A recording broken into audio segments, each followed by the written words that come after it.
We'll use the dot product as an illustration of how to create assembly language programs for simple algorithms. The dot product forms pairwise multiplications of elements in the A and B vectors and then sums them together. The algorithm first initializes and then executes a loop where it loads the ith value of the A and B arrays.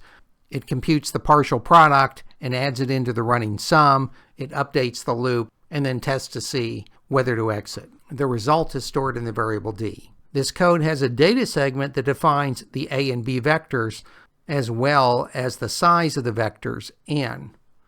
The initialization code sets up addresses for A and B. It also initializes the temp variable to 0.